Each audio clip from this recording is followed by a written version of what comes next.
السلام علیکم ناظرین و سامعین اکرام۔ حضرت شیث علیہ السلام قوم تھے۔ حابیل کے قتل ہونے پر حضرت آدم کو بہت صدمہ پہنچا۔ اللہ تعالیٰ نے حابیل کا صدمہ دور کرنے کے لیے حضرت آدم کو بطور نعیم البدل ایک نیک بیٹا عطا فرمایا، جس کا نام حضرت آدم نے شیث یعنی اللہ کا عطا کردہ تحفہ رکھا۔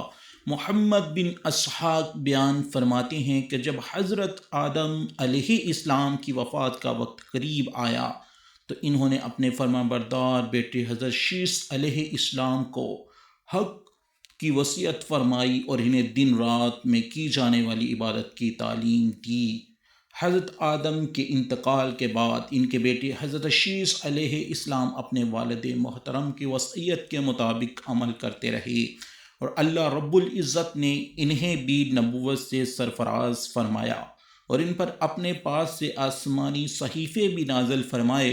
رسول اکرم صلی اللہ علیہ وآلہ وسلم نے فرمایا، اللہ تعالیٰ نے اپنے انبیاء علیہ السلام پر 100 صحیفے اور 4 آسمانی کتابیں نازل فرمائیں، جن میں سے 50 صحیفے صرف حضرت شیث علیہ السلام پر نازل فرمائے۔ حضرت شیث علیہ السلام اپنے والد محترم کی وصیت کے مطابق تبلیغ دین کے فریضہ کو احسن طریقے سے سر انجام دیتے رہے۔ جب ان کی موت کا وقت قریب آیا تو انہوں نے اپنے بیٹے انوش یا ناش کے حق میں وصیت فرمائی۔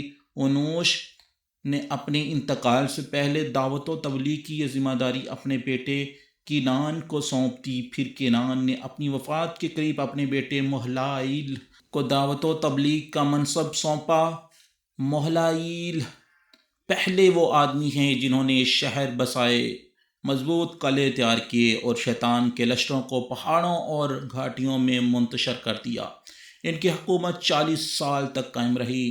مہلائیل نے اپنی وفات کے وقت وصیت کے ذریعے اپنے بیٹے یرد کو اپنا جانشین مقرر فرما دیا، اور یرد نے اپنی وفات سے چند دن قبل ہی تبلیغ دین کے فریضہ کی وصیت اپنے بیٹے اخنوق حضرت ادریس کے حق میں فرما دی۔ امید کرتا ہوں آپ کو یہ انفارمیشن سن کر دیکھ کر مزہ آیا ہوگا۔